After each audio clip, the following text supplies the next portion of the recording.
നിയമസഭയിലെ ശബരിമല സ്വർണ്ണ കേസിൽ സോണിയാഗാന്ധിയുടെ വീട്ടിൽ ഈ കേസിൽ പ്രതിയായ ആൾക്കാർ പോയതിനെ സംബന്ധിച്ചിടത്തോളം ഞാൻ ഉന്നയിച്ചിരുന്നു.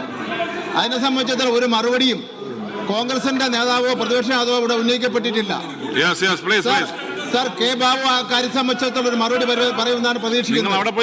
സാർ, അതുപോലെ തന്നെ നേരത്തെ ബഹുമാനപ്പെട്ട രാജീവ് മന്ത്രി ഒരു കാര്യം ഇവിടെ സൂചിപ്പിച്ചു. വിദ്യാഭ്യാസ വകുപ്പുമായി ബന്ധപ്പെട്ട പ്രശ്നമാണ്. ഈ അധ്യയന വർഷം 3 മാസങ്ങൾക്ക് മുമ്പേ കേരളത്തിലെ 47 ലക്ഷം വിദ്യാർത്ഥികൾക്ക് പാഠപുസ്തകം എത്തിക്കുന്നതിന് വേണ്ടി തയ്യാറായ ഗവൺമെന്റാണ് കേരളത്തിലെ ഇടതുപക്ഷ ജനാധിപത്യ മുന്നണി ഗവൺമെന്റ്. സാർ, മുൻപ് പാഠപുസ്തകം ഇല്ലാത്തതിന്റെ പേരിൽ ഫോട്ടോസ്റ്റാറ്റ് എടുത്ത് പരീക്ഷ എഴുതുകയും ഓണപരീക്ഷ എന്തുകൊണ്ട് നടത്തിയില്ല എന്ന് ചോദിച്ചപ്പോൾ ഓണം നേരത്തെ വന്നതിന് ഞാനെന്ത് ചെയ്യാൻ പറ്റുമെന്ന് ചോദിച്ചവരാണ്. സാർ, ബഹുമാനപ്പെട്ട രമേശ് ചെന്നിത്തല ഇത് പറയുമെന്ന് ഞാൻ ഒരിക്കലും പ്രതീക്ഷിച്ചില്ല. അദ്ദേഹം സാർ, കേരളത്തിലെ 47 ലക്ഷം വീടുകളെ ബാധിക്കുന്ന പ്രശ്നമല്ലേ സാർ? പാവപ്പെട്ട കുട്ടികളെ ബാധിക്കുന്ന പ്രശ്നമല്ലേ?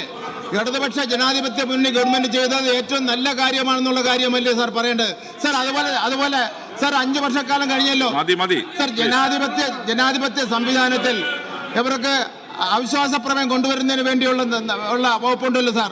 സാർ, എന്തുകൊണ്ട് സാർ കഴിഞ്ഞ 5 വർഷക്കാലത്തിനിടയിൽ ഏതെങ്കിലും ഒരു ആരോപണവും ഉന്നയിച്ച് ഈ ഗവൺമെന്റിനെതിരെ അവിശ്വാസ പ്രമേയം കൊണ്ടുവരുന്നതിന് വേണ്ടി ധൈര്യമില്ലാത്തവരാണ് സാർ. സാർ, അതുകൊണ്ട്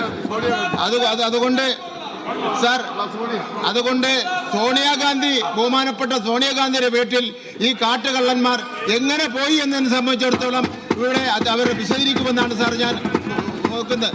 സാർ, അതുപോലെ തന്നെ സാർ കോടതിയല്ലേ സാർ ഈ അന്വേഷണ സംഘത്തെ നിയോഗിച്ചത്? കോടതിയല്ലേ അന്വേഷണ സംഘത്തെ നിയോഗിച്ചത്? അതിൽ മുഖ്യമന്ത്രിയുടെ ഓഫീസും മുഖ്യമന്ത്രി മറുപടി പറയണമെന്ന് പറഞ്ഞാൽ എന്ത് ന്യായമാണുള്ളത് സാർ? ഇവർക്ക് എന്തുകൊണ്ട് ഈ കോടതി നിയോഗിച്ച അന്വേഷണ കമ്മീഷനെതിരായി മറ്റു ഉയർന്ന കോടതിയിൽ പോകുന്നതിന് വേണ്ടി ധൈര്യം കാണിക്കുന്നില്ല എന്നുള്ള കാര്യം കൂടി പറയണ്ടേ സാർ?